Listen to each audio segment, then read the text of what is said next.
بارک الله فیکم. برادر ما ابو عبید الله حفظه الله درباره یک جوان صحبت کردن، سعد تاجیک. جوانی خیلی جوان است، 10 ساله است، نمیدونم 12 ساله است. امروز در یک برنامه که خیلی در بین عرب ها معروف است، ایخوه بود، نمیدونم یک چیزی برنامه بود که قدر مشاهده نمیکنم، لیکن در اون مشهور است برنامه.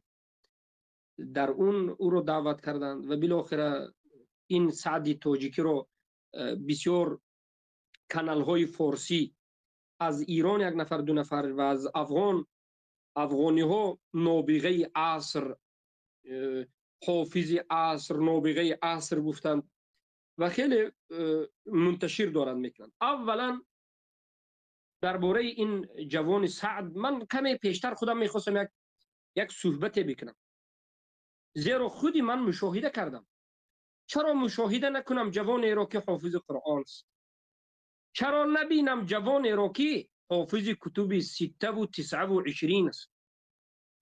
چرا مشاهده نکنم صحبت های جوانی را که از علم رجال با خبر است؟ چرا مشاهده نکنم جوانی را که هم قوم من، هم ملت من، هم زبان من با زبان عربی فصحی دارد صحبت میکند؟ جوان است. هوسم می آید، خوشم می آید و خرسند می شوم و الحمدلله میگم که این چنین نبیرگان امام بخاری باز از این منطقه دارند زنده می شوند. الله اکبر گفته نیست که باید گفته شود. خرسندم می شوم. ولی نقطه ها وجود دارد. نقطه اول این است که اولا صحبتی که این جوان کرد، در همه سوالش هر کسی که از این سعد تاجیک در حقیقت نابغه عصر بگویی خطایی نمی کنی. در مجلس ها سوالش میکنن که در مستقبل کی شدن میخواهی؟ در آینده کی شدن میخواهی؟ سعد تاجیک، جوان تاجیک 10 ساله 12 ساله شاید باشد، میگوید که من در آینده میخواهم به مانند علمای سلف باشم، به مانند احمد بن حنبل، امام البخاری و مسلم رحمهم الله. این بهترین آرزوست، بهترین برنامه و نقشه است. یک جوانی که 10 ساله 12 ساله است، قرآن را در سن 5 سالگی حفظ کرده، کتب 16 را حفظ کرده، علم رجال میداند، زبان عربی میداند، غیر از این جزری و غیر از کتاب های الفت ابن مالک، نحو و صرف و این چیزها را میداند. این در حقیقت نابغه است. کسانی به این نظر ناگیری میکنند که قدر علم نفهمیده و نیت و آرزوی این جوان سعد هم خیلی هم نیت و آرزوی قوی است. الله سبحانه و تعالی به این آرزویش رساند. به او سوال کردن، گفت من میخوام مجددین شوم. من الان میخوام به همون ولی که میخوام اینجا به پدر و مادر این جوان رساله بکنم و به خود این جوان سعد تاجیکی نابغه عصری که دارند همه در همه جا منتشرش میکنند، به او بگویم که ای پدر و مادری که این جوان را تربیه کردی، جزاکم الله خیرا، الله به شما جزای خیر بده. ای جوان سعدی که تو داری اینقدر کوشش و اینقدر مشقت میکشی تا که علم را بیاموزی و مجدد دین باشی، بدان که مجدد دین شدن با عقیده توحیدی است. کتاب قرآن را حفظ بکنی، تمام کتب 26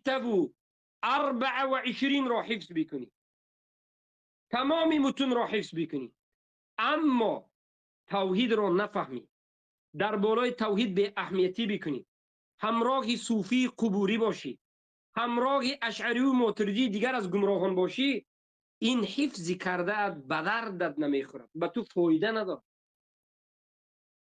امام احمد پیش از این که امام احمد نامشون بماند، بله حفظ کردند، بله فهمیدند، ولیکن امام احمد را مبارزه کردنشون با اهل بدعت امام احمد کرد.